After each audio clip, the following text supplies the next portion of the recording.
In previous video, we have discussed about how to configure monitoring console and how to enable other alerts and everything, right?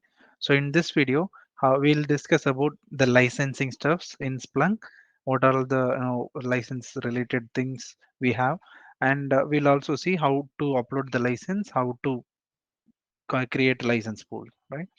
So now the first topic, why do we need licensing in Splunk?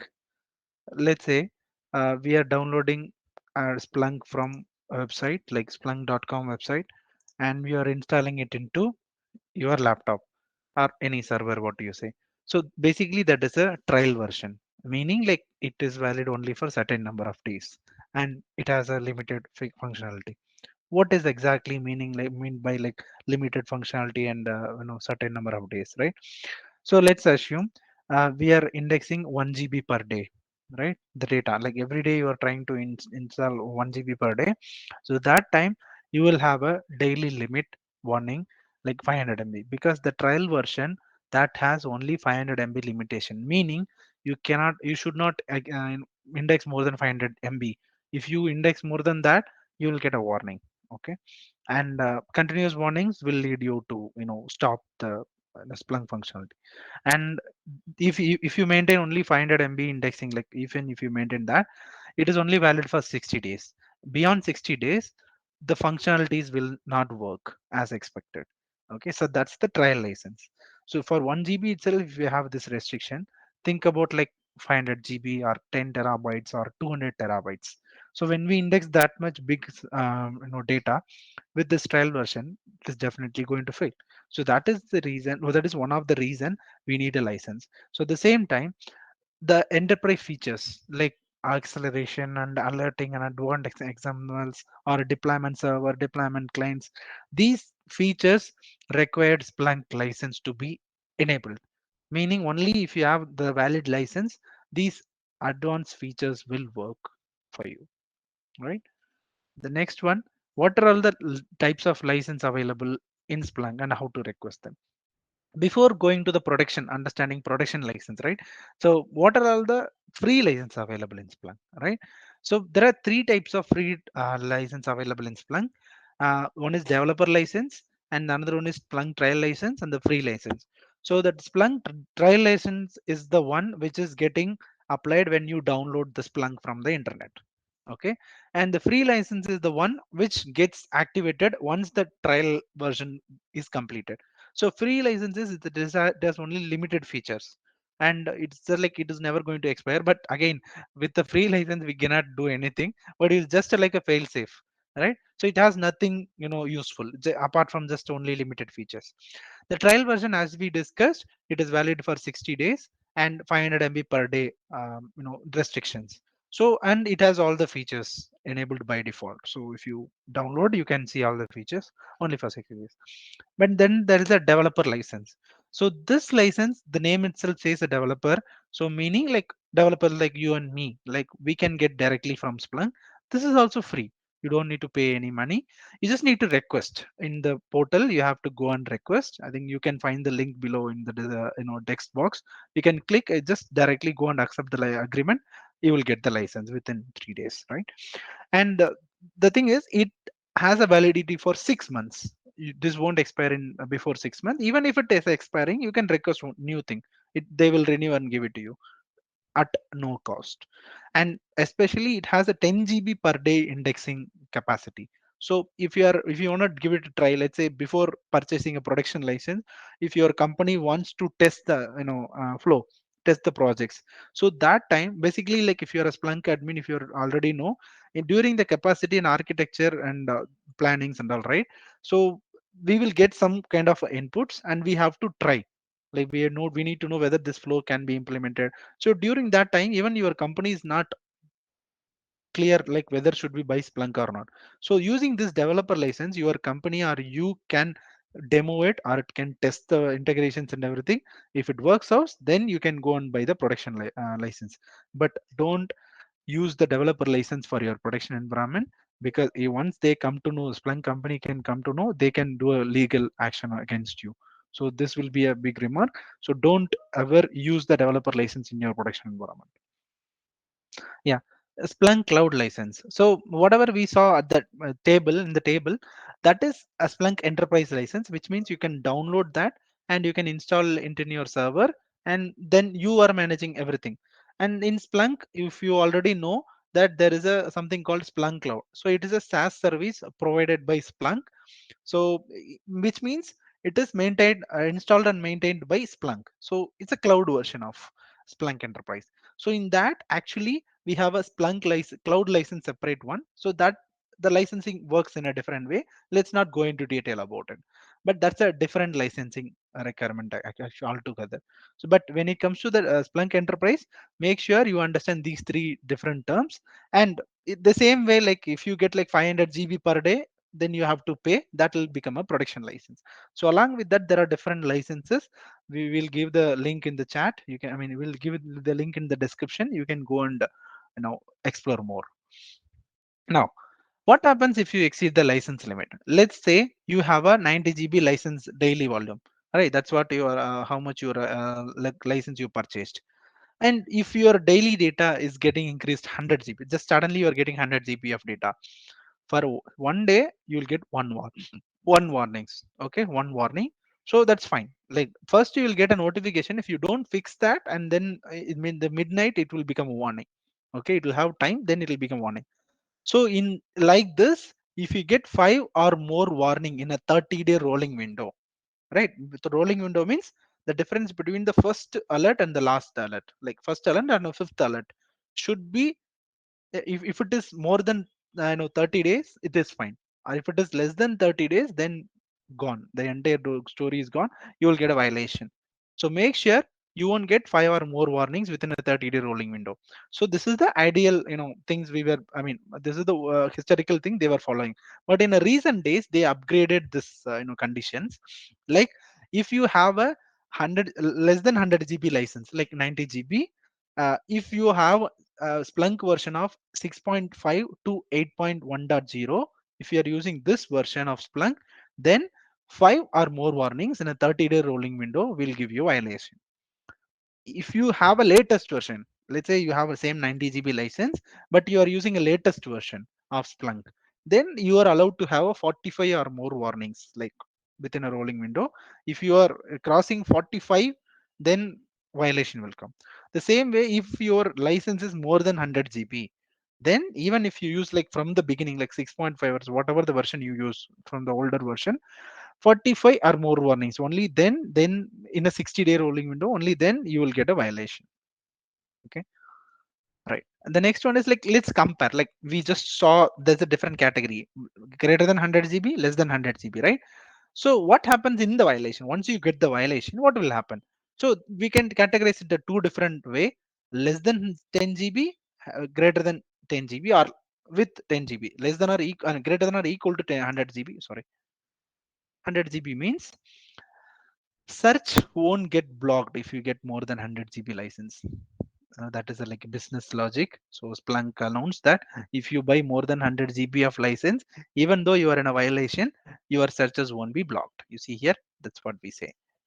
So but if you are like buying only less license, like even if you buy 90 GB, bad luck, the license will be, I mean, search will be blocked if you get one license or violation also. So by default, what they are pushing in marketing team is pushing like buy more than 100 GB license, so you won't be blocked. So that's why many companies you will see they will buy exactly 100 GB license, so just to make sure that their searches are not blocked, and they won't go more than that. So that's one of the reason. And remaining things, like you'll get you'll it doesn't, irrespective of which kind of license you have, you will always get the license warnings alerts in your logs, internal logs. That's unavoidable. And like you can add this license with another license. Let's say for enterprise security app there is a separate license, for ITSA there is a separate license. You can basically stack them, meaning you can combine them and you can install. That's what it is meaning. Okay. And yeah, basically whatever the license you have, it will give you a full Splunk enterprise features access. You can access all the features. And you see there is a separate license like enterprise infrastructure based. See, this is like again depending on like your requirement. What we saw in the previous slide was based on the daily data ingestion, we are classifying the enterprise license, right? Less than 100 GB, greater than 100 GB. So depending on how much data you are indexing per day, we are classifying. There is another way also, infrastructure license, CPU based license. This mostly not all companies are preferring, but some companies do prefer infrastructure based license because they are not using Splunk for storage. Okay, license actually gets calculated when only when it gets stored. In general, like if you go with these two things, right, license will be measured only when the data gets returned to the disk. So if you are not writing the data into your disk, it is good to have infrastructure based license so that we are using Splunk only for processing. Okay, that kind of things. But yeah, let's not go into detail. Just know that there is a for enterprise also infrastructure based licenses available. Okay. Now, the important part, which components require Splunk license? So we have different components, right? Indexer, searcher, deployment server, indexer cluster, manager node, searcher cluster, deployer, monitoring console, universal forwarder.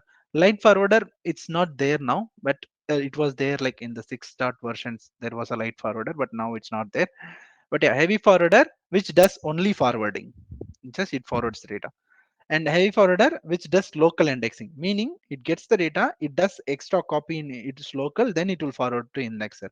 So that kind of index forwarders. So in among all, so if you have a forwarder, right, it doesn't matter universal forwarder or heavy or light forwarder, if it is doing a forwarding, you have to have a forwarder license.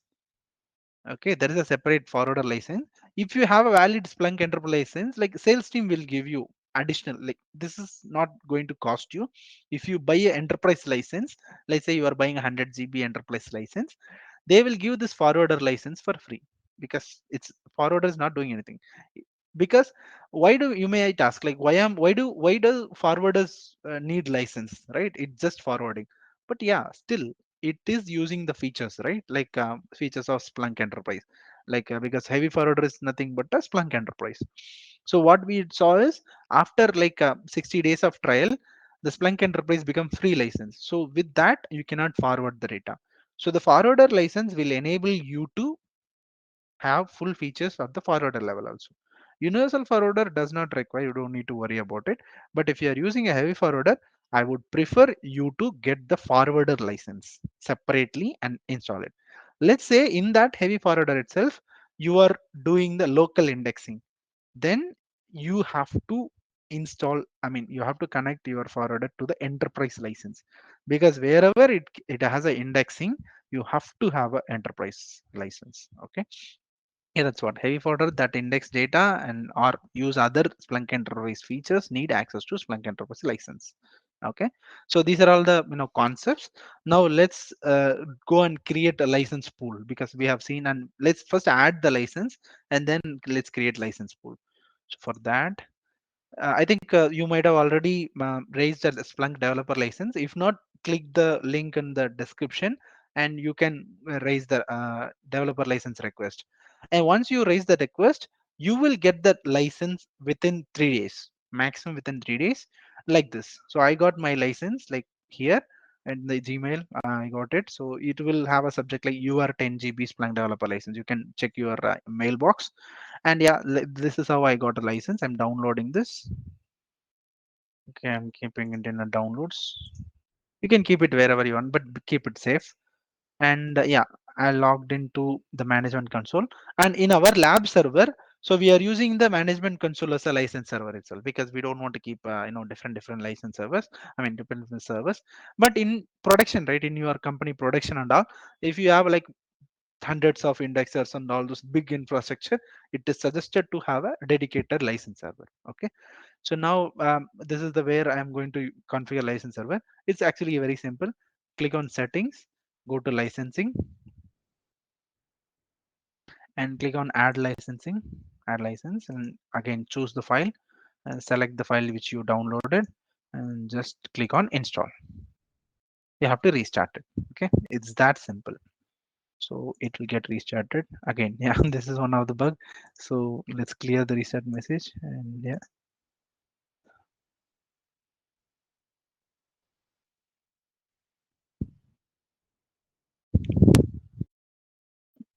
Okay, it is restarted.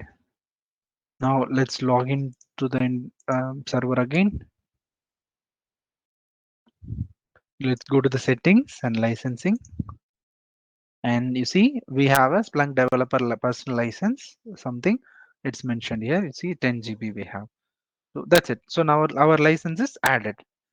Okay, now let's understand how to create license pools, because in a real-time environment, you won't have only one indexer, right? You will have multiple indexers, and sometimes multiple teams will purchase one license and they will share among themselves. Like, if you are having three teams and both all three of them having their own servers, and you want to purchase single license, you can share it with other team, right? Then in that scenarios, you can create a pool, like license pool we call it as. Let's say I'm creating like a USA indexer. I think that's what there in the document, I believe. Yeah, so in the document also we mentioned USA indexers, right? So let's follow the same thing. So let's create a USA indexers, and yeah, specific amount, because here we say like, okay, whatever the indexes from USA, it should have only 2 GB.